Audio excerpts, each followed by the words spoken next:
Hello, welcome to the ICS Live Lounge. I'm here with my colleagues, Dr. Ikeda, Dr. Sinha, and let's just talk about what we've been doing, what's been going on.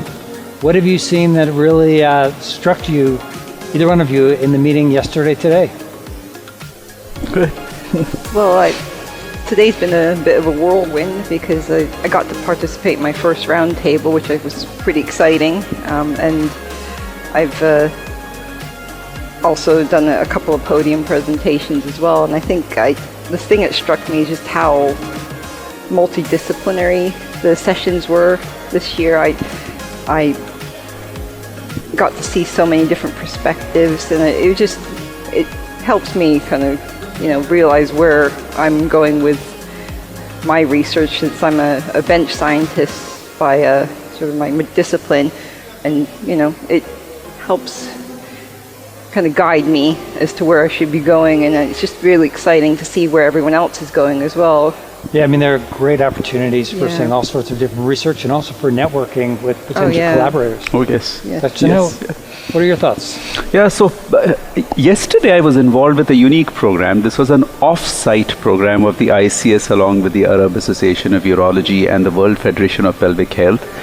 And this was on public awareness related to urinary incontinence. It was a 4-hour program with presentations by a lot of people, and it was really interesting. We had a woman from Iran who came and presented about her incontinence and how she never sought treatment for several years.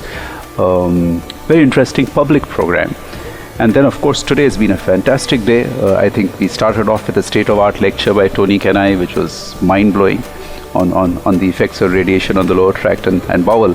But I think the one that really was closest to my heart was the one that we did. So we had a neurourology NUPC workshop today with 4 faculty, Marcus Drake from UK, and Louis Abranches Monteiro from Portugal, and Annie from Greece. And we had 4 cases to highlight 4 specific different aspects of neurourology, and I think that really went well. So Marcus had a case on autonomic dysreflexia in a 21-year-old male, and we discussed about the approach to autonomic dysreflexia and what the implications could be. I discussed a young girl who presented for the first time with renal insufficiency, with a background of sacral agenesis and a neurogenic lower tract dysfunction. And that can be really challenging, because once they already have renal insufficiency, the bladder is bad, it's difficult to manage them by conservative means, it's difficult to operate them. So I think it was a wonderful case-based discussion involving different points of views and perspectives. Yeah, I mean, I think this highlights, I happen to be involved in one that was a hands-on sacral neuromodulation course. Right. So, I mean, you run the gamut from the basic science to transformation of basic science into clinical practice, with the one that you talked about with Tony Kenai, right, to really good clinical case studies, all the way to hands-on practice surgery, so to speak.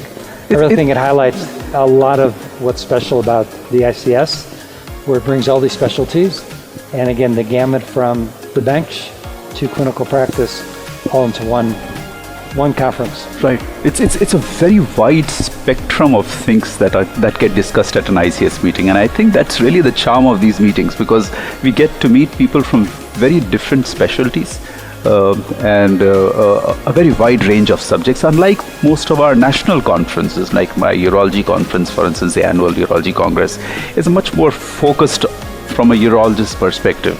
So you get to hear new perspectives here, and I think that's what is the great thing about these meetings. I would agree.